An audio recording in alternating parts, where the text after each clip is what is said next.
Good morning, good afternoon, and good night. Welcome one and all to Monday Football Monday here on the SB Nation NFL show, presented and sponsored by DraftKings. Stay tuned because you'll hear more about DraftKings and all it has to offer throughout the show. DraftKings, the crown is yours. This is Monday Football Monday. We obviously are on Mondays here on the SB Nation NFL show. Make sure to subscribe wherever you get your podcasts, Apple devices, Spotify. If you have one of those weird third-party apps, whatever the case may be, we don't hold any kind of judgment around here. Also, if you want to watch the show, you can do so on the SB Nation NFL YouTube channel. Make sure to subscribe there as well. Like the video and share it with literally every person in your contacts, or else we will be very, very mad. I say we, the incredible Rachel Prevet is back. She's on the ones and twos. Of course, Rachel from Bleeding Green Nation. I am RJ Ochoa from Blogging the Boys. And with me, as always, the other two legs of our tripod from SBNation.com. They are JP Acosta and Mark Schofield. Mark, what'd you have for dinner last night? This was an incredible Sunday evening, I got to say, because Simone, who's 10, decided she was going to make dinner. And so she made breaded chicken tenders. She made rice. Wow. Owen had made bread earlier in the day for his religious class because we're in the Lenten season. So he made a loaf of bread. I didn't have to do anything. Usually I'm the cook in the house, but I sat back. I was watching the selection show. I was writing for the .com, and they made dinner. It was tremendous. Wow. Okay. Yeah. Did you have to clean up at all? No, because this is the other thing. The kids, this is part of their allowance chores. They have to like clear the table and everything. And so they did it all. It You got the game rigged, Mark. tremendous. It was tremendous. There are positives and benefits to everything in life, but one of the positives to getting old is when the kids can start doing stuff like this. Right. Well done. JP, Mark, for the audio audience, is wearing his Williams Racing sweatshirt. Are you kind of bothered that we haven't gotten any free stuff from anybody that we work with around here? I haven't gotten anything for free. Actually, there's one thing I got from Red Bull BC1 when I went to cover their pro breaking event in Orlando. They got me a beanie. So shout out to Red Bull BC1. They're headed over to Paris this summer for the Olympics, where they will be having pro breaking for the first time. So that should be fun to watch. But yeah, I got a beanie from Red Bull. So I'm the only one missing out here. All right. Cowboys haven't sent you anything? You know what? They've just sent me into turmoil is really all that they have offered me these days. These are the days, I guess, the Ides of March. Is that correct? We still are maybe past the Ides of March. It is March 18th, Monday, March 18th, obviously, 2023. It's almost spring in a literal sense. Are either of you aware that tomorrow's the first official day? Really? Well, we made it. We made it. Not yet. Not yet. It's tomorrow. That's true. You know, you can't assume anything in life. Right. I mean, there's some ways to go. But there are a lot of football things happening, a lot of non-football things happening, especially at the Star in Frisco. So to kind of celebrate the football things happening with the non-football things happening, I came up with something that definitely didn't happen in the final 30 minutes of preparation while I was walking my dog. Something I definitely thought about all weekend long. Free agency. I told you it's not really superlatives, but just kind of prompts based on where we're at in the sports calendar year. If that is all right with you, JP, if you approve. I'm in. Mark, are you down? Yeah, I'm down. Okay, so we have 5 selected prompts that will hopefully spearhead some incredible free agency discussion across the NFL. You can take them in any direction that you like. I'm here to kind of guide you. I'm the person that says like no flash photography allowed, et cetera, et cetera. Hands and arms inside the boat. All exactly, that stuff. especially if you're on a stupid ride like car or something like that. Oh anyway. My goodness, we're really What? Why would you open up with this negativity? We're not even 4 minutes in. We're good. Anyway, well, we made it through that too. All right, so let's go ahead and start. You mentioned, Mark, you were watching the selection show. The NCAA tournament begins in earnest on Thursday. Obviously, if you care about the first 4, there's still games. I mean, that's a you thing. They're gonna keep score. Either way, the top 4 1 seeds of free agency are what in either of your minds? If you don't have to, but if you assembled an NCAA tournament bracket of free agency things that have happened, the 4 1 seeds, the 4, you take it again how you want, biggest, baddest, most bodacious, sexiest, whatever you want. JP, we can kind of go back and forth here. You can do one, Mark can do one, whatever. Give us a 1 seed in terms of free agency things that have happened so far across the NFL. My first 1 seed is the Houston Texans signing Danielle Hunter for 2 years, wow. $49 million guaranteed. This felt like the move that a team can do when they have a good rookie quarterback on a rookie deal. You can make these types of signings. The Texans have really operated this season as if like this is going to be the year they're going to be uber competitive and try and go win the Super Bowl. They saw their issues on defense, and they added guys like Danico Autry, Azeez Al-Shaair, who obviously played with D'Amico Ryans in San Francisco. But Danielle Hunter is the main, like he is the crown jewel of this free agent class signing for the Texans. I think he and Will Anderson pair together so well, and only getting him for 2 years, $49 million with $48 million guaranteed. That seems like a steal when you compare it to guys like John Grenard, who just got paid by the Vikings for $72 million over 4 years. So it feels like, that's a pretty fair valuation for Danielle Hunter, who is still one of the best pass rushers in the NFL. So that's my number 1 seed. Good for the Texans doing that. Not necessarily good on the Texans on redoing or giving Joe Mixon a brand new deal. That was like the kind of, one weird thing. But, when you mentioned it, JP, you have a rookie, quarterback or quarterback on a rookie contract, you have the flexibility to do some kind of dumb stuff. Mark, do you have any Danielle Hunter thoughts, or do you want to offer a 1 seed that you believe is better? I mean, I don't necessarily think my 1 seed is better. At least this 1 seed is better. I agree. That was a great move for Houston. Derrick Henry to the Baltimore Ravens. And I know this is sort of the era of running backs don't matter, but I think an undercurrent to something we talked about all last season, and an undercurrent in a sense to this free agent cycle, is big boy football may not fully be back, but it's coming. And you want to talk about big boy football. I mean, imagine sort of the north-south game that the Ravens can have now with Derrick Henry in the backfield. Imagine the stuff they can build off of that with Lamar Jackson next to him. Imagine some of the sort of horizontal read, vertical read stuff they can do in the sort of the zone read game. I think that's going to be tremendous to see unfold. You're going to have a great thunder and lightning approach when they get Keontae Mitchell back from that knee injury. This is, I think, a tremendous signing for the Baltimore Ravens. And I know they lost some players. I know there's a question that, hey, players that have left that organization, that's something to know. Like you lost Geno Stone, you lost John Simpson. Like there are some players that we also assume will be gone, like Odell Beckham Jr., who just this morning sort of posted his goodbye message. But this was one of the NFL's best run games last year in EPA per rush in Baltimore. The Tennessee Titans had a good running game in that same metric because of Derrick Henry. Pairing those two, I think, is massive for this team. This does feel not stylistically, but a little bit like Edgerrin James of the Cardinals, like a little bit, like it could unlock something different in the offense. Again, very different situations and teams and, again, styles. But like I thought that was going to be awesome from the start. I guess maybe a better example would have been like Marshall Faulk to the Rams, probably. Again, not the same stylistically. Do you agree with the assertion, JP, that Derrick Henry is worthy of a 1 seed? Yeah, I love this signing for the Ravens. I think it's such a perfect complement to what they want to do, especially in the run game. You think about the Ravens losing Gus Edwards to the Chargers, and now you get an upgraded version of Gus Edwards to kind of be that between the tackles thunder to Keaton Mitchell's lightning when he comes back healthy, or even Lamar Jackson's lightning. And now you'll think about Derrick Henry not having to run in so many loaded boxes and so many 8-man fronts because of the threat of Lamar Jackson and the passing game.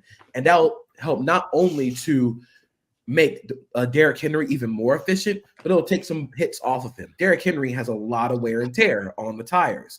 But now that you have Lamar Jackson to kind of take some of those carries, you have Keaton Mitchell coming back, you have Justice Hill who can eat some of those carries.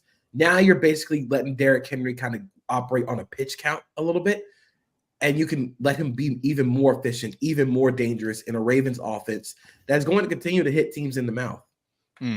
Yeah. Clinton Portis to Washington. I'm still trying to come up with like a better comp because I didn't like the ones I did. But I think what you said is really astute, JP. I'm going to offer an honorable mention 1 seed. So you each owe me 1 more. But on the subject of Washington, JP, I think that there's a level of cope that happens with fans when you're like really down on your team. Like everything your rivals are doing starts to look a little bit better. I'm not saying that the Danielle Hunter thing isn't great, but I think you're a little bit down on the Jaguars. So that's like the same effect. And similarly, I kind of like what Washington has done. And have they overpaid on some things? Absolutely. But they have literally the most salary cap space in the NFL. And what I really appreciate, and I feel like we haven't seen a lot of teams do, even in the dawn of the like old CBA back in 2011, I like how Washington and Chicago, for that matter, are treating year one of the rookie quarterback contract window as a valued asset. They're not waiting for the quarterback to prove who they are after year one. Not that the Texans did that with CJ Stroud, but like they're saying, we have the situation. We're building our plan based off of the best case scenario. I feel like so many NFL teams act as if like, oh, well, if he sucks, then we'll be able to adjust. No, like you're spending all this time evaluating him because you believe he's going to be awesome. So you should build the team based off of that premise. So it sucks. And I also kind of like that they're letting Dan Quinn have a bunch of his old dudes back. Like I like that the head coach has a lot of autonomy over the organization in an era where it needs a new level of leadership. And if Dan Quinn is good and elite at anything, it's certainly that. So that really sucks for me. JP, you us the second one seed, please. I'm going to stick along the lines of where Mark left off, and I'm going to give my 1 seed to Saquon Barkley signing with the rival Eagles after spending the first 4 years of his career with the New York Giants. I really, really love this move for the Eagles just because he provides so much more of what the Eagles need in the running back. I think a lot of people misconstrue the fact the Eagles have the best offensive line in football. You can just put any running back there, and you can get some good play. If they would have been able to do that, DeAndre Swift would have still been an Eagle. If they're able to do that, Rashad Penny would still be an Eagle. But those guys are not, because they saw that there can be better. They can be more behind that running back spot. Saquon Barkley is a legitimate home run hitter at position. It provides so much more explosiveness.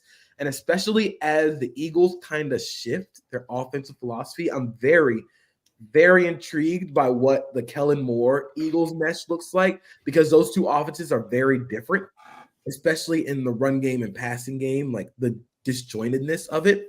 So I'm very intrigued by what that looks like. Of course, with Kellen Moore in Los Angeles, there were a lot of checkdowns to Austin Eckler. Is Jalen Hurts going to be able to throw to those checkdowns? Are they going to get Saquon Barkley involved in the passing game? But this opens up so many more possibilities for the Eagles offense by having a really, really good running back behind there. I think DeAndre Swift was fine.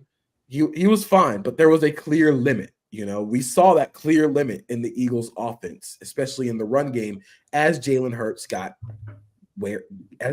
wore down. The run game didn't work as well. So now I'm excited to see what they can do with arguably their best running back since LaShawn McCoy. Wow, the DeMarco Murray disrespect. You mentioned Kellen Moore. I don't know if either of you saw Austin Eckler, I guess had his introductory press conference with my Commanders on Monday morning. And he said, this is a John Keim tweet, that part of his issues last season stemmed from ankle injuries as well as a different offensive philosophy. He said the Chargers, you mentioned checkdowns, JP, wanted more downfield throws and downhill runs. So we'll see, what Kellen Moore ultimately wants to do. I'm really interested to see Jalen Hurts' involvement with the downfield throws, but that's not a Saquon thing, to your point. Mark, you brought up the Ravens. JP brought up the Eagles. Really funny how two of the more analytically driven teams in recent history are all of a sudden paying running backs a lot of money. Yeah, and I mean, you start to wonder about, we all know the phrase, the NFL is a copycat league. We talked a lot about how Detroit sort of built their roster through the draft last year, through the spine of the field, right? Adding linebackers, adding a running back, adding a tight end. They got to the NFC Championship game, and you're looking at, what we just saw from these two teams. Obviously, the Ravens made it to an AFC Championship game. The Eagles, certainly limped to the playoffs. I think we could describe it that way.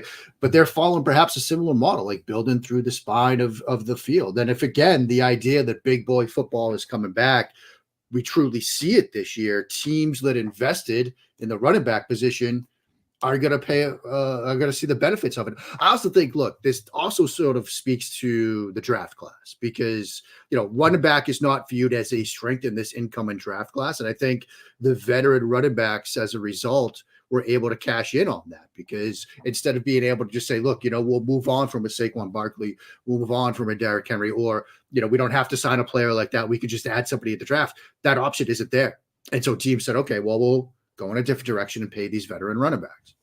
You know what? Big boy football is coming back, and my team, they're only running back on the roster, Deuce Vaughn. So watch out. Okay, Mark, give us our fourth 1 seed, por favor. I mean, it's the easy one. It's the blue blood that gets into the dance. It is a number 1 seed, but you might have Falcons some concerns. And Kirk Cousins. Right. The Falcons and Kirk Cousins. It's like Purdue. Look, they lose to Wisconsin. You wondered about, look, are they going to get bounced early again? UNC, they lose to NC State, who had to win 5 games in 5 days to get to the tournament. Like, you still kind of wondered about the Tar Heels.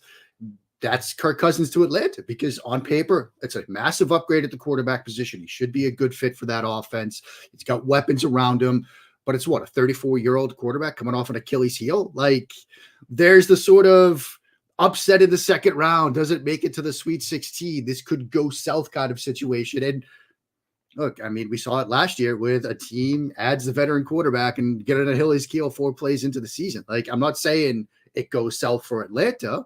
On paper, it looks good, but it's not perfect. It could go wrong. JP, it feels like a lot of people are dumping on this. Like, all the goodwill that Kirk built up with people in the middle of the season after Minnesota beat San Francisco on Monday Night Football, and then he got injured. Like, it feels like everybody's like, okay, that was really boring. Like, it's more fun to, like, you know, be memey about Kirk and whatever. I feel like the Falcons aren't getting enough credit for, like, going for it. I mean, and they're not even, like, really mortgaging anything. I mean, it's a massive contract, but they can get out after 2 years. Like, we say this all the time. Like, we get mad at NFL teams who aren't, you know, all in or whatever terminology you want to use. I think this is a sign of the Falcons actually wanting to be ahead of the times with QB play. I think Kirk Cousins gets memed a lot. The primetime Kirk thing does have some legs, but he is a really, really good quarterback. And in the last 2 years in a McVay style offense, he has played the 2 best years of his football career. There's a lot of reasoning for why, if he gets down to Zach Robinson, who is, for all intents and purposes, one of the up-and-coming play callers in the NFL. Like, people have raved about his ability and his acumen. I really am intrigued by what this offense will look like, especially with Zach Robinson coming from this version of the Rams that kind of took their offense from this West Coasty outside zone to being more at you with duo and counter and power.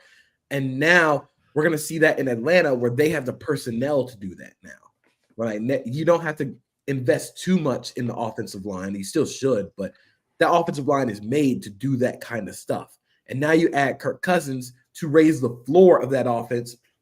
Raheem Morris said, I believe at the Combine, if we had better quarterback play, he wouldn't have that job. And that's really been what the entire Atlanta Falcons, like, that's been their MO since Matt Ryan has retired. If there has been better quarterback play, then they probably will make the playoffs. This is the year. This is the time where you have to go do it, because, of course, Tampa is running it back, but what can you expect out of Baker Mayfield without Dave Canales?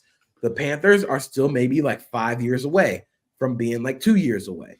And then the Saints, look, man, I don't know what the Saints are doing. I don't think the Saints know what the Saints are doing. These 2 years, the way I saw it with the structure of the contract is these 2 years are Arthur Blank pushing the chips in to win a title within that window, within these couple of years.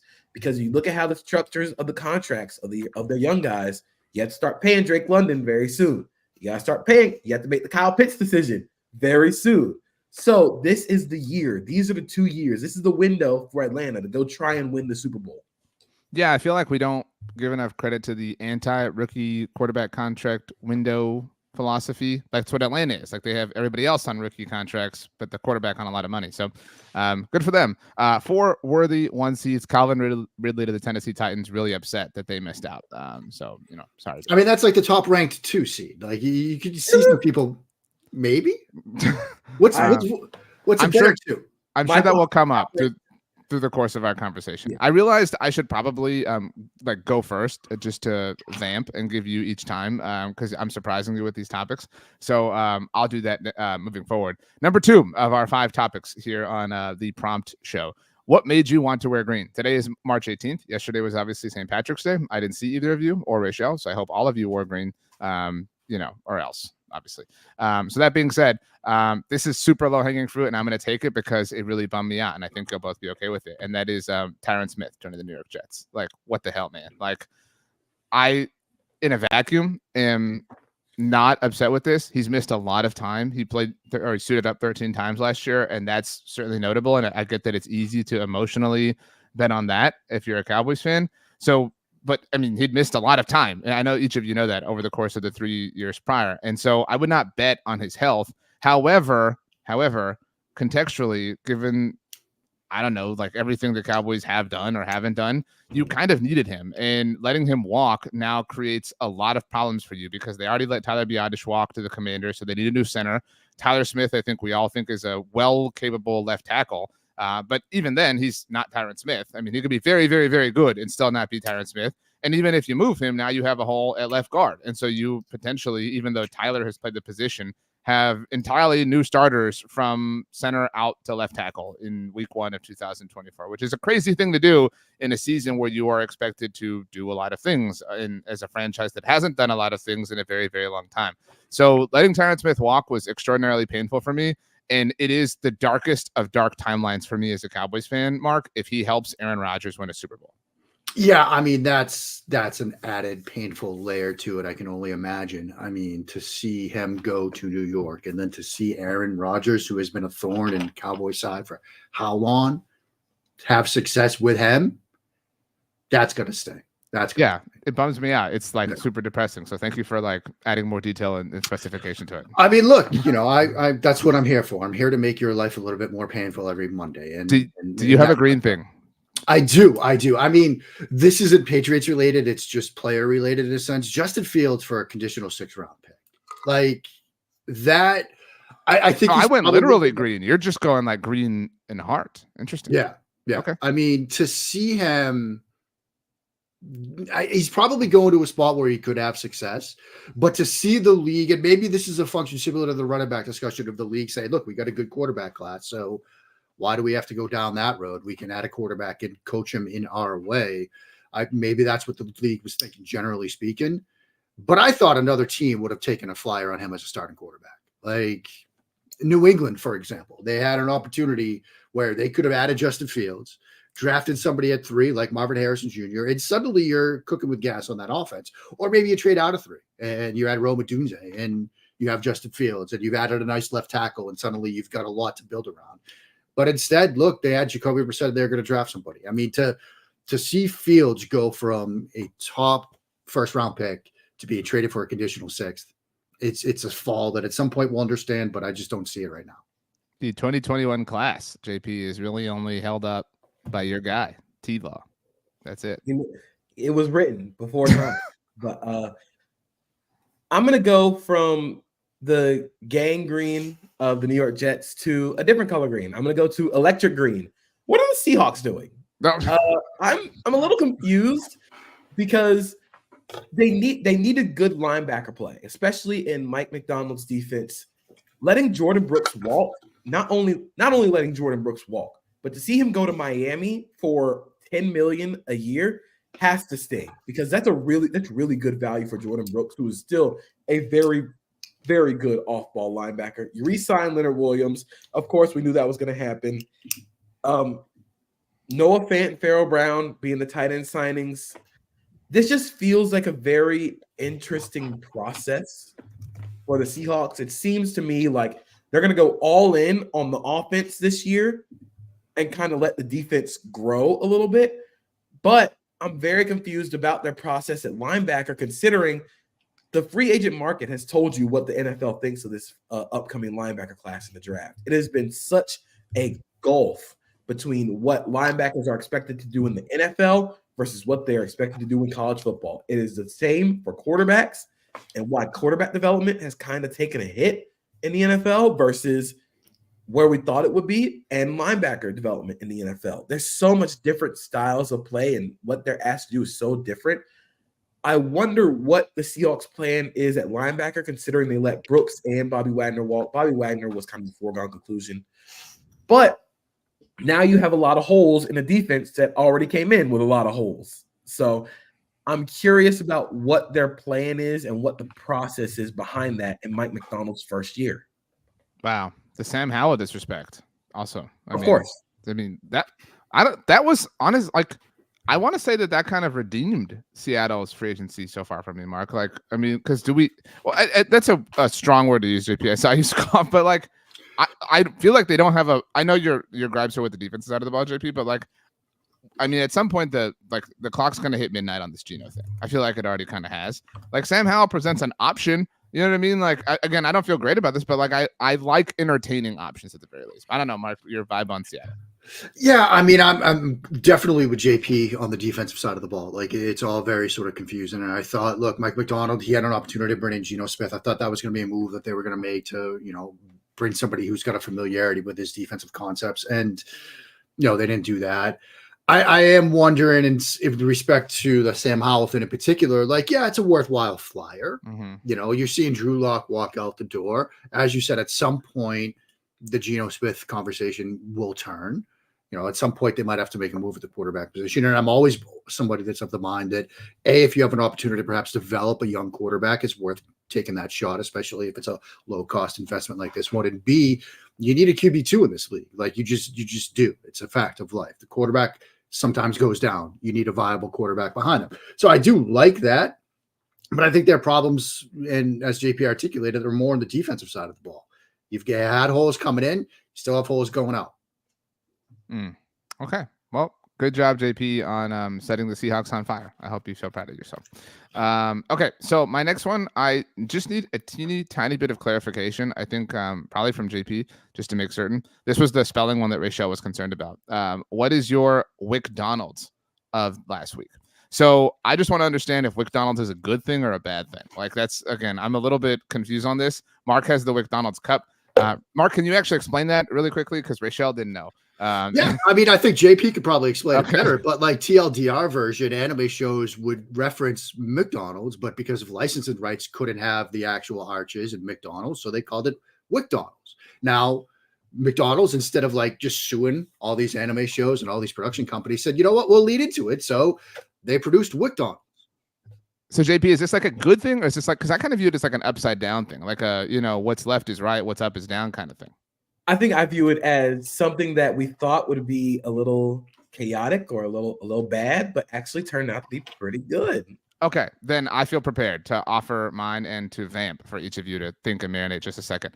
Now, I don't know if this is going to be good, but I think I can spin it good. And it is the Philadelphia Eagles trading for Kenny Pickett. So this is Kenny Pickett is every now and then we get players who have their stands, who have their groupies, who like are just hung on for whatever reason. Kenny Pickett's definitely one of those dudes. And obviously the crossover between Pitt fans and Steelers fans is immense, which is probably a big reason for this.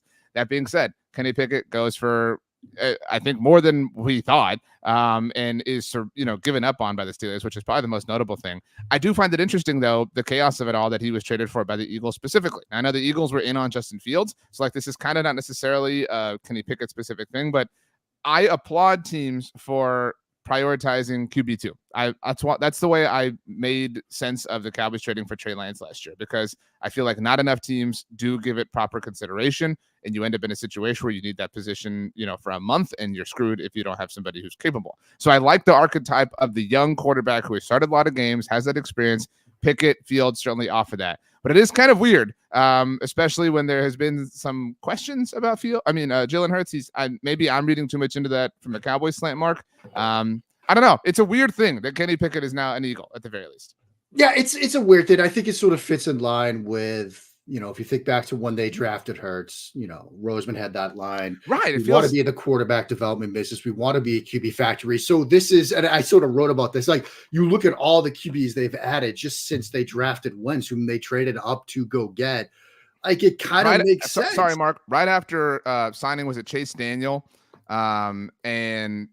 And that was the second year of Sam Bradford. So they already had a lot of dudes in the building when they traded up to get. I mean, they're a quarterback factory. That's what they want to do. Get them in, coach them up, move ship on. Like that's what they do. So I think it sort of makes sense for them. JP. I think it's incredibly funny. And the reason I think it's funny is because I think the best way to be a backup quarterback in the NFL is you either have to be A, someone people like behind a starter that nobody likes, or B, somebody that nobody likes behind a starter that people actually like. Kenny Pickett falls in the second category. Jalen Hurts is very well liked, but Jalen Hurts is also coming off of a bad stretch to end the season and a really bad playoff game. How else do you want to make the PR look really good around Jalen Hurts? Show them that Kenny Pickett can be the other option. You got to kind of give them like, hey, this is what the grass looks like on the other side. Better be happy with the guy we got now.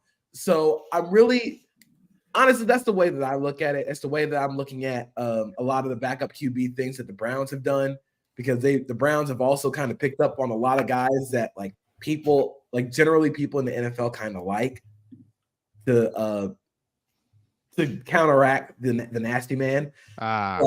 Yeah, let's get in. Jameis here. Everybody loves Jameis. Let's talk about Jameis. Jameis is awesome. Talk about Jameis or like Tyler Huntley or like DTR. Right. So now they have three guys who are generally likable among NFL eyes behind a guy that nobody likes, or in the Eagles' case, a guy that a lot of people like. Jalen Hurts is really well liked among a large majority of NFL fans. And you put Kenny Pickett behind him, who nobody likes. So now you can kind of be like, all right, if Jalen goes down, you don't want to see what this offense looks like long term without Jalen Hurts. So this is an incredibly shrewd PR move, and I think Jalen Hurts should be very happy about this. In that respect, I think it makes sense why they chose Pickett over Fields, because Pickett helps balance things. Because if Fields is there, then he is legitimately like like we've seen him have, he can run. Like again, like the conversation becomes all the more kind of okay. That was really well done, JP. I think this is the biggest success so far, the McDonald's. But Mark, you have the cup. The floor is yours for your McDonald's last week. The Carolina Panthers spent $153 million on a pair of guards in Damian Lewis and Robert Hunt. And this is, you don't need to check your clocks. You don't need to check your calendars, your phones. It is 2024. But I think this could kind of work.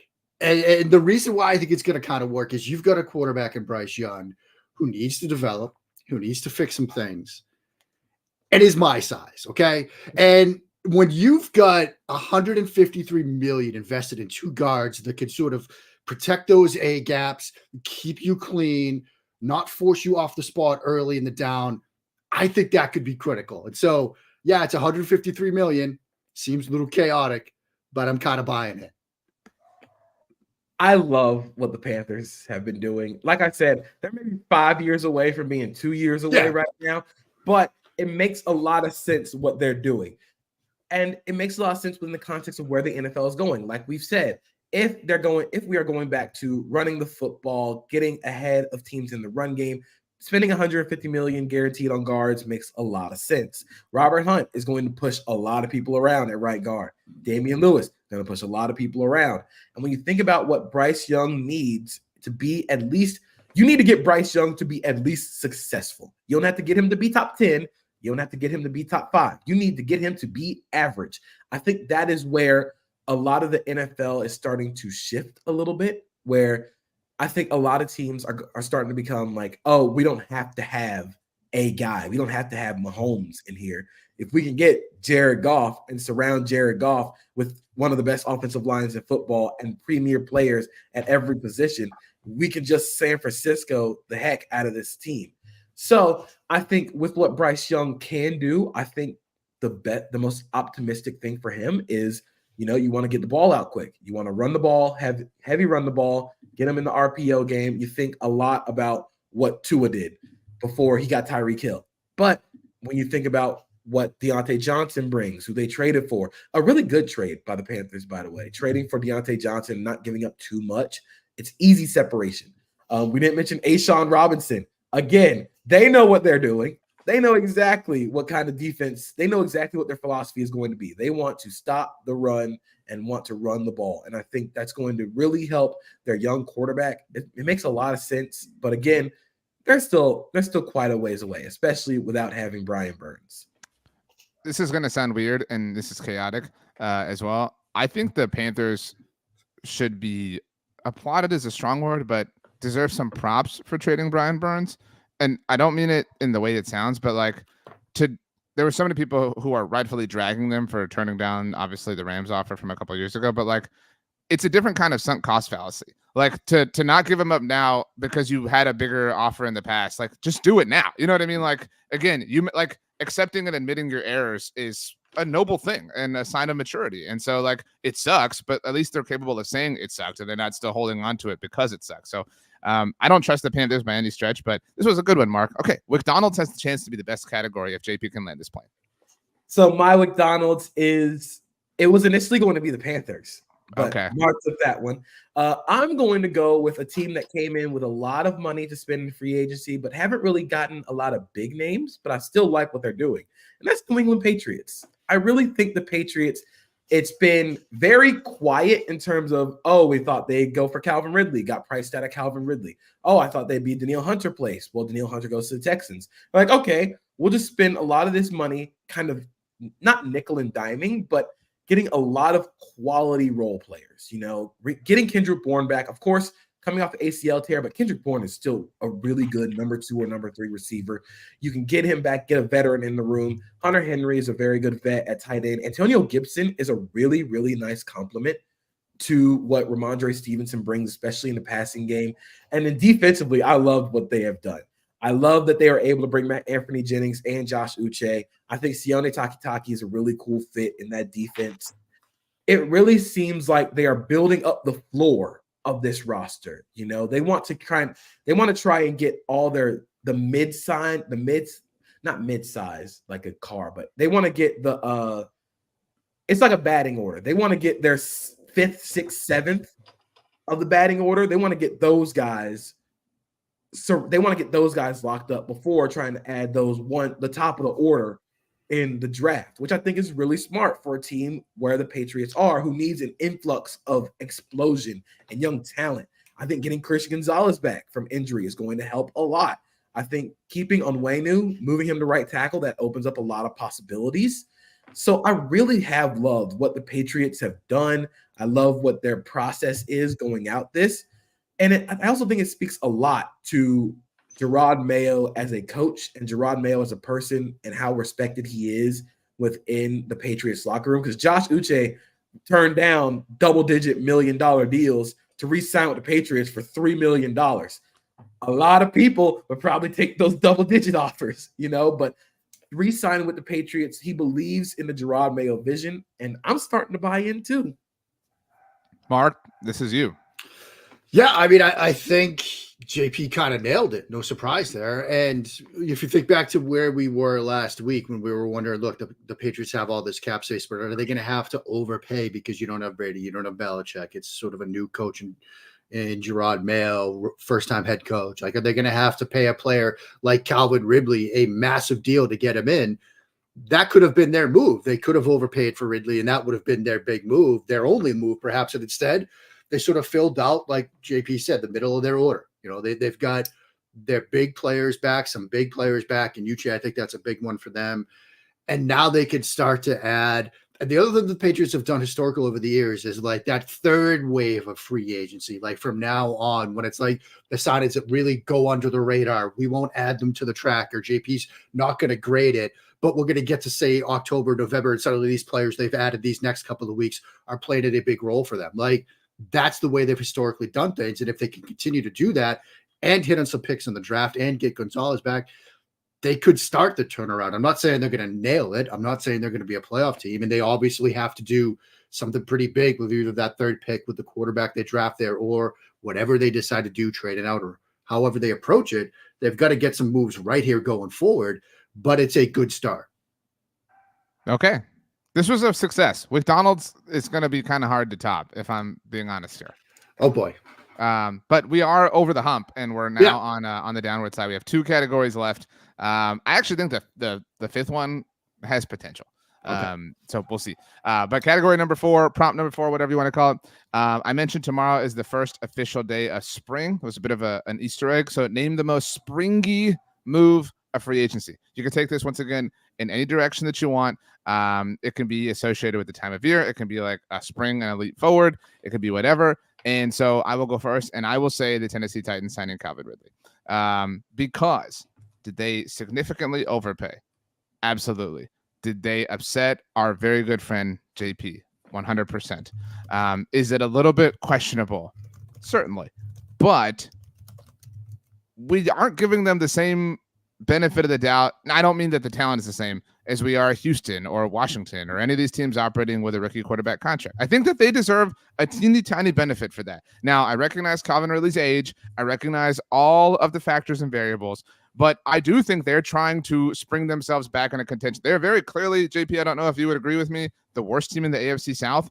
And I mean, it's not absurd that like some of these things could click and hit for them. I respect and appreciate them trying. I know you think highly of Calvin Ridley, or at least you will think highly of the memories But so I think this got a little overly dragged. So I'm really intrigued by the process in adding Calvin Ridley, especially with the Titans also being linked to Justin Simmons. They were linked to Eric Armstead. They're linked to a trade with L'Jarius Sneed. These are a lot of moves that a team makes that signals they want to win now. But, the jury is still out on Will Levis. Can he be that guy? It could ultimately backfire, bringing in a lot of those guys who might not necessarily be – they might be in the prime of their careers, but starting to get on the back end of the prime of their careers, So I really am intrigued by their process here, but Calvin Ridley's such a good player. He's such a good player. I think a lot of the struggles last year were him getting his sea legs back under him because he didn't play football for 2 years. And even after not playing football for 2 years, he still went over 1,000 yards. Like he is a very, very good player. I think he fits really well with DeAndre Hopkins in Tennessee. I will hate to have my team play against him for 2 times a year, but it's a really good fit for Ridley and being able to do the things that he wants to do. The money, yeah, it's a lot of money, and I think a lot of teams were priced out by what the Titans could offer him, but you kind of see the process. I just wonder if this process makes sense for where they're at in the quarterback aspect of it. Do you agree, quickly, JP, that he waited until after the new league year to help the Jaguars out? Yes. I think that was the Jaguars playing the entire time, which again, very bad process, was to tag Josh Allen and wait until after the league year to sign Calvin Ridley, so you don't give a second-round pick to Atlanta, which you ended up not doing, but you also don't have Calvin Ridley. You could have tagged Calvin Ridley, not given up that second-round pick, and extended Josh Allen, and none of this would have been a problem, but you decided to be dumb and decide to play with Josh Allen's money by trying to turn him into a defensive end or outside linebacker, playing that dumb game, but ended up franchise tagging him and then waiting until the last moment to try and offer Calvin Ridley money. And you know what? I'm turning this into a Jaguars thing. No. Okay. Mark, you are the most, I think, northern resident of Monday Football Monday. So spring is coming for you the slowest. You are wearing a sweater to that point. But name the most springy move of free agency in your mind. Xavier McKinney to the Green Bay Packers. And it's a new direction, a new birth, spring, rebirth, all that stuff for the Packers on the defensive side of the ball. You bring it in a former college head coach as your new defensive coordinator. But one of the things that new head coach did at Boston College, they were a single high team in a 2-high world. Like I remember writing this when they ahead of free agency. Boston College last year was like top 30% in single high snaps, according to Sports Info Solutions. They were near the bottom of all of college football last year in 2-high looks. Now you're getting Xavier McKinney, who is only 24, doesn't turn 25 until August, who in a single high role is among the game's best safeties, whether it's PFF grades, other things you could look at. He's a tremendously talented post safety. And in his introductory press conference, their new defensive coordinator said, we need that position. He was perhaps the best option available in free agency. The Packers went out and got him. Safety was a massive need for them. And I think they fixed it overnight with perhaps the perfect fit. Okay. Xavier McKinney's a good move. But I mean, the process of letting Aaron Jones walk just to overpay Josh Jacobs, kind of weird. You know what I mean? Yeah, that's weird. I'm not going there, but I'm just talking about this. Okay. This singular move is a new direction, a new birth for this Packers defense, and one they desperately needed because that position was not a strength last year. It suddenly is, I think. Okay. I want to get to our last category, but before we do, JP, we need your most springy move, please. The Pittsburgh Steelers trading for Justin Fields is the most springy move to me. I think it signals that, first of all, this is a low-risk move for the Steelers. Trading a conditional 6 in 2025 that could be a 4th based on 51% playing time, there's really no risk to this at all. I think from the Bears' perspective, they kind of overshot their market to start. I think they asked for too much, and then the market kind of dictated what they thought of Justin Fields. But I think for the Steelers, this is a perfect move that you make. They have until May to figure out what to do with the 5th-year option for Fields. But if Russ stinks, then you have your quarterback of the future in Justin Fields. If Russ is good, that's a one-year deal. They can extend him if they want to. there is no risk here. You can keep Justin Fields around to be a high-end backup. He and Russ have similar skill sets and what they can do. So the game planning isn't too much different for Arthur Smith.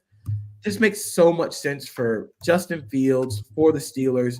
You have a guy who can potentially be that QB of the future if you want him to be. And plus, like I said, if Russ stinks, then Justin Fields comes in. You can still make a passable offense out of that. And even if he does play over 51% playing time, you're only giving up a 4th round pick. Like it's a incredibly shrewd move by the Steelers.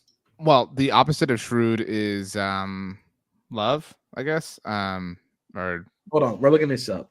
I don't know what the opposite of shrewdness would be. Compassion maybe would be a better guess. It sounds like you're looking. You actually are looking this up, JP. I am. Okay. Well, I kind of need that to make. I'm working on. Okay. So, gullible, unwise, unknowing. Well, I think of shrewd as like kind of cutthroat. I mean, like that's what I mean. That's the opposite I'm looking for, not intelligent. You know what I'm saying? Okay, I see what you're saying. Yeah, like I'm looking at shrewd. Like sometimes shrewdness is like void of emotion. You know what I'm saying? It's like I'm gonna do this like a robot would, which is obviously a wise thing. So that being said, there are a lot of reports because I think you could have gone the Chicago side of the Justin Fields trade as a springy sort of thing because like hope anew, whatever, new era, whatever, blah blah.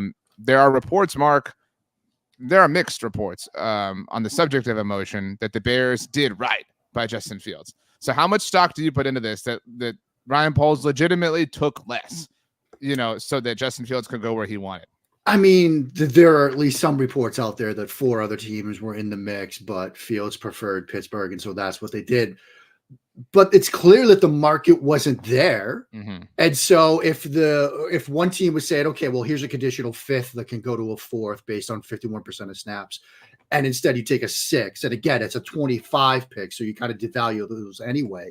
The standard sort of way to do that reference point is like you drop it down around. That's what people in the league have told me. You're still haggling over late day 3 picks. Like, what's the point? And if you have an opportunity to do right by your guy, and then all it's going to cost you is, a 6th round. You're going to get a 6th round pick or a 5th round pick. Sure. It's not like a huge sacrifice. We can be pretty confident in saying a team wasn't out there offered a 1st round pick for Justin Fields or a 2nd round pick for Justin Fields, in which case they would have taken it. If it's just a matter of which late round pick do you want, okay, they did buy him. So I kind of believe it. JP, do you believe it, or do you think this is a bunch of baloney? I think they did right by him, but I also think that the Bears kind of screwed this up on their own. I think Ryan Poles messed up in kind of, like I said, kind of overshooting the market or what he thought Justin Fields would get. Initially I thought that Justin Fields was probably going to get a 2nd, 4th, and 6th, kind of like Sam Darnold. But then the market immediately dictated what they thought of Justin Fields, with Kenny Pickett getting traded first, Sam Howell getting traded first, Mac Jones going for a 6th. Like this, it felt a lot like all the backup spots were getting taken up. The Raiders were out on Justin Fields after bringing in Luke Getsy and signing Gardner Minshew for 2 years, $25 million. But this felt a lot like the Bears thinking that Justin Fields would be viewed a lot better among NFL eyes than how the Bears view Justin Fields. And I do wonder what this kind of says for QB development in terms of like we might be at a little crisis point for the NFL in terms of developing quarterbacks. But I also think that Fields still has a lot of questions to answer. He is still very talented. I still believe that Justin Fields can be an average starting quarterback in the NFL. It's just gonna take a while. It might take Russ playing 50% of the snaps and then Fields coming in. You just never know. So I think the market quickly dictated what Fields' value was. And in the end, if Justin Fields said he wanted to go to Pittsburgh, they did right by him.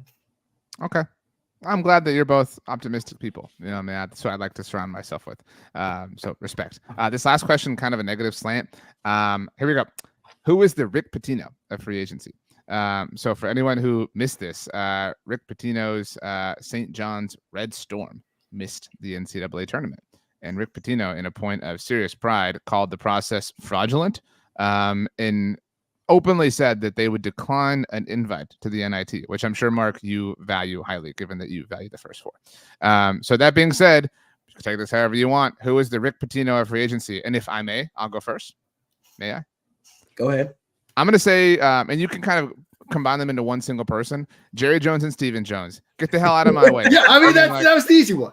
Yeah. No, well, I'm taking it. I mean, because I am so pissed off at these losers. I mean, and I don't know. I legitimately don't know about either of you, but I never bought the all-in comment or whatever because I know better. Because this is my territory here. But to gaslight Cowboys fans that way, and a lot of people knew better. I will give a lot of Cowboys fans credit, but a lot of people didn't, and a lot of people took it. So to gaslight them that way, and then to like walk it back and say, "Well, we define it different," like it's so exhausting. I don't know if my opinion on this front means anything to either of you or Rachel, but this is the most pissed off I've ever seen Cowboys fans, not just in my time doing this professionally, but like in my life. It's a confluence of the drought and the way they lost and the fact that Philadelphia and Washington and New York are all taking big swings and other teams, obviously, but the fact that, the division is as well.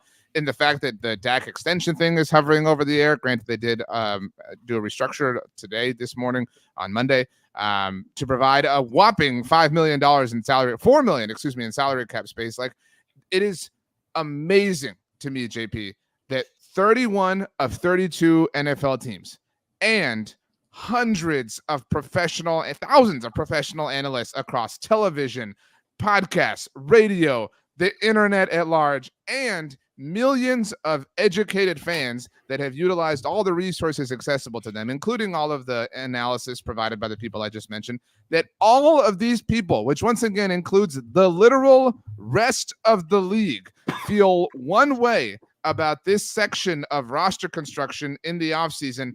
But the Cowboys, the team who is known for not accomplishing the most important thing for the better part of the last 3 decades, truly believe that they are smarter than the people I just outlined. JP.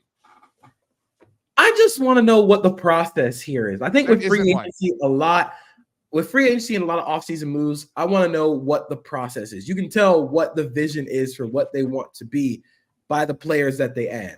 What is the process here for the Cowboys? You let Tyron Smith walk. Okay, cool, fine in a vacuum. You have to have a tackle replacement. Either you go buy it in the draft, or if you want to move Tyler Smith to tackle, again, I think that'd be a dumb move because Tyler Smith is a good tackle. You're creating a hole where an all-pro guard was. So now you have to go find an all-pro caliber guard somewhere else. You let Tyler Biadasz walk. Now you got to go find a starting center. And the starting center class starting to dwindle down a little bit. Terrence Steele, that didn't have a great year last year. So maybe you're looking at right tackle. Again, you've created so many holes. You created so many problems. Running back, you let Tony Pollard walk. Fine, in a vacuum. What is the plan? What is the succession plan? In a weak draft class for the position, as Mark outlined a little while ago. Exactly. The running back free agent market has dictated what NFL teams think of this upcoming running back class. And you're going into this with Deuce Vaughn, who love Deuce Vaughn. He is 5'3". You cannot let that man be the bell cow of your NFL offense. You are not a serious football team. You can even go to linebacker. Of course, Leighton Vander Esch is going to get released. It had to happen. Leighton Vander Esch probably is going to medically retire. He cannot keep playing. But what is the process here? Who are you adding? Eric Kendricks is fine, but Eric Kendricks is on the wrong side of 30 and is coming off some really bad football. So now you have to go and add another linebacker in the draft, again, where the NFL has dictated what they think of this linebacker class by paying Patrick Queen and paying Jordan Brooks and paying all these guys. So now the process is getting even worse. And now Trevon Diggs is still coming off a major injury and Stephon Gilmore still isn't signed. What's happening? Like, what is the belief in this team? If you're going to be all in, what moves are you making to be all in? You cannot say that and then sit on your hands and go, oh, well, we tried. AJ Dillon came in for a visit, left without a deal. We tried. We tried with the guy who got cut by the Packers. Aaron Jones is from Texas.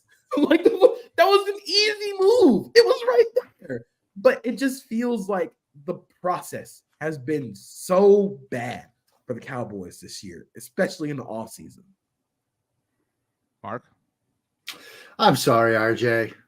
I mean, I'm sorry, buddy. I'm also mad as like a content creator. Yeah, Like, I mean, I think that's where I was gonna go with this. Is like, what did you do last week? Did you just like say, did you like start a website? Did you buy the domain? Have the Dallas Cowboys signed anybody yet? And just have it flash no over and over and just link to that all week long? Like, what did you do? Do either of you know that Stephen Jones was at South by Southwest last week and the other part of the week? This is the Really? man. Was he at the Vox Media podcast stage? Was he? I don't know, but I'm media there. At the very least, I'm certain he walked by it. Also, do you know the other thing that Stephen Jones did besides that? So he was okay. I just want raw answers only here. I just want raw answers only for that question. Well, this is going to sound like a wrong answer, but it's completely true. He was at AT&T Stadium, which, hey, makes sense. That's the building where you guys play football, right? You don't put up the curtains, that people ask you to help the football team, but whatever. So he was at AT&T Stadium, not for any football-related events. PBR, I think the acronym is. I asked Steven this, professional bull riding. I don't know this off the top of my head anymore, but they had an event there. So of course, Steven's there wearing a denim jacket that matched everyone around him, promoting the PBR event. Howie Roseman is like glued to 6 different phones and, sending all sorts of texts and emails and DMs and signal messages and who knows what.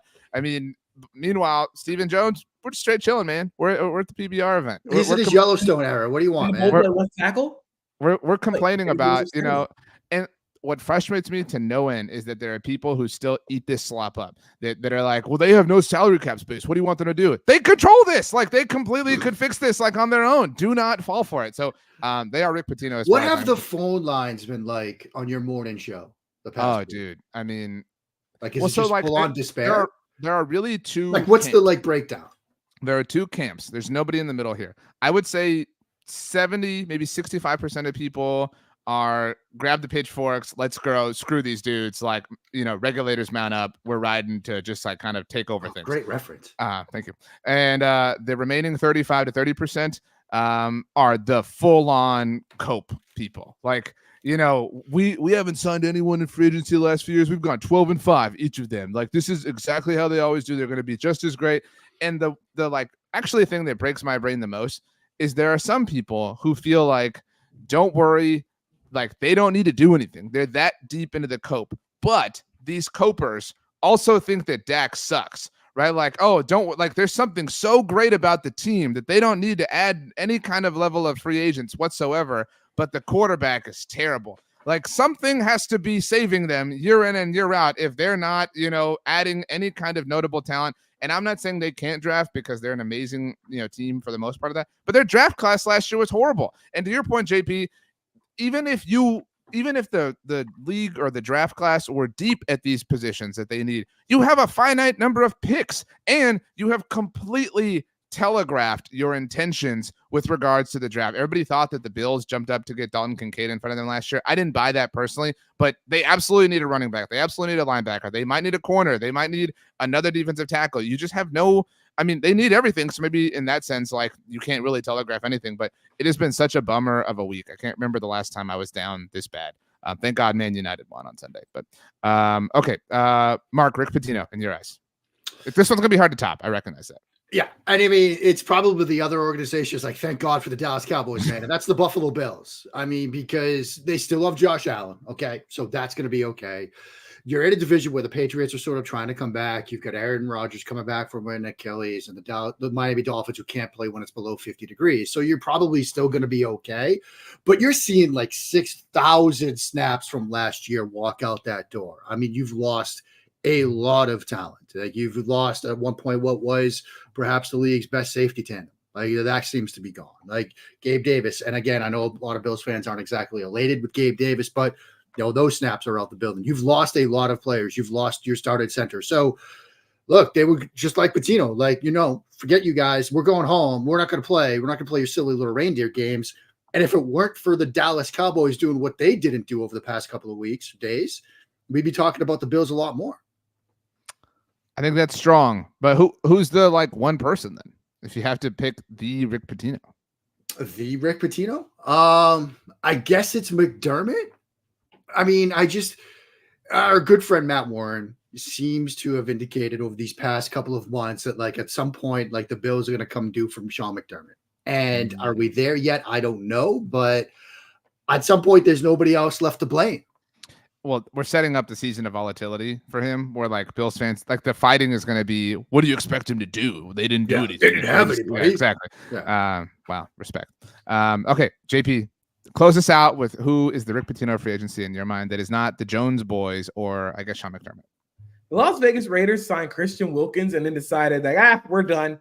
We're good here. Signed Christian Wilkins to I believe a $110 million contract, $84.75 million guaranteed, a good deal for Christian Wilkins. Him and Max Crosby are going to be insanely fun to watch.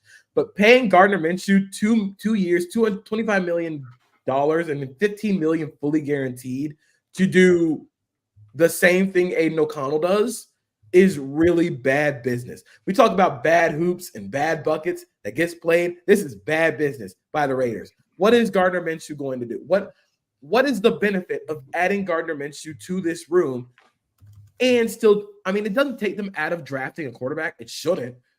But paying Gardner Minshew $15 million guaranteed to be what? A bridge starter or to be a spot starter? What do you think Aiden O'Connell is just bad? Do you think you're a lot lower on the quarterback class? Like it just screams really weird to me. And it screams that Gardner Minshew is probably going to start before the rookie gets any time. And I pray for Devontae Adams, who's going to see a lot of overthrown and underthrown passes from Gardner Minshew. Just really weird by the Raiders. Yeah. What does Gardner Minshew have to balance out, in front of him? You know what I'm saying? Like, because that's what he's there to provide. That's a great, like, kind of, identified thing by you, JP. That like the cool backup quarterback everybody loves is here to stabilize something. So like, is it just the Raiders? I mean, like, is that what Gardner Minshew's there to help? Is he here to stabilize the Raiders? Is he here just to look cool? I think we have surpassed the Gardner Minshew looking cool portion of the Gardner Minshew era. I think cool. And I'm saying this as a Jaguars fan who quickly got fed up with Gardner Minshew very soon. I feel like we have gotten entranced by the mustache and the good vibes. He's not a good quarterback. I'm already so pre-annoyed at some Vegas-y storyline around Minshew. Like, oh, Minshew's out till 4 a.m. on the slots every night. He's gonna be living in the desert in a van. Exactly. But yeah, $15 million guaranteed, but he's living in the desert in a van. I mean, doesn't that just sound like a Gardner Minshew thing? Exactly. That's what I'm saying. Yeah. Like, he's so crazy. He's so cool, man. That was a home run for you, JP. Well done. Wow. Rachel, if you could please join us. And first of all, welcome back. You were very missed around here. Nothing was the same. So we're glad to have you home. Second of all, your thoughts on everything. And third, of course, the MF MVP. Also, what did you have for dinner last night?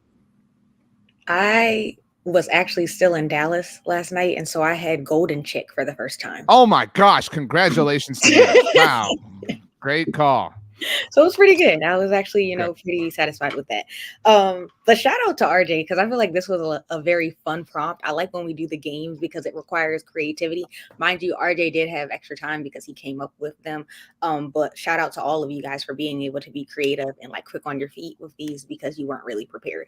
And so I'm just going to go straight down the list. I think Mark and JP, I gave you guys a tie for the first round because I feel like you both started off strong and you guys had to provide the bonus one. And I feel like both of the points that you guys had were super, super strong. So the first one, I gave it to both Mark and JP. The second one, I think was my least favorite out of all of them because I felt like it was kind of confusing. Everybody had a different perspective. But I think that one, I'll give it to RJ. On Tyron Smith signing with the Jets. He wore green. That's why he was the only one that wore green of what I mentioned. Yes. So that one made the most sense to me. So I give that one to RJ. The Wick Donalds, I also agree was the best one out of all of them. I give it to RJ with the Kenny Pickett to the Eagles, but I really, really, really like JP's point about the PR move, the Eagles PR move, and pretty much how, everybody likes Jalen Hurts. Sorry, apologize. That's my dog. Everybody likes Jalen Hurts, but nobody wants Kenny Pickett pretty much. And so it is what it is. The second to last one that was about the most springy move, I gave that one to Mark. Xavier McKinney to the Packers. I think you did a strong one with that one. And then the last one, RJ got it. That was the best one out of all of them. And so, like I said, shout out to all of you guys. But today, RJ got the most points. Wow. Some will say that I rigged the game. You know what I mean? And will they be wrong? I don't know. But facts are facts. I mean, the score doesn't lie. The scoreboard don't lie. Exactly. Wow. I want to thank Mark and JP and Rachel, of course, and Wick Donalds. Not an ad, but just, how can you not? I also want to thank JP for contextualizing what Wick Donalds was. I think that really helped the conversation because I was kind of confused. So I knew I could count on JP, which is what we do. I also want to not thank the Jones boys for helping serve as the exclamation point on my candidacy here today. As we leave, as the winner, I would like to ask Mark to tell us that if he are running for president, which NFL quarterback he would want to be his vice president and why. Which NFL quarterback would I want to be my vice president? Doesn't have to be a starter. So it could be Gardner. Doesn't have to be a starter. Well, I mean, you kind of wonder the big stage, right? The electoral votes. Like you want to hit a big bucket of votes. That makes Dak pretty attractive. I'm not going to lie. Like Texas is a big bucket of electoral college votes. And I mean, I think theoretically, philosophically speaking, I would be running from the left side of the political spectrum rather than the right side. So if I could flip Texas, it's ball game. So give me Dak Prescott. Give me that big chunk of electoral college votes because I think Dak could got to get me over the hump there. I think that would be a coup. So, yeah. Nice.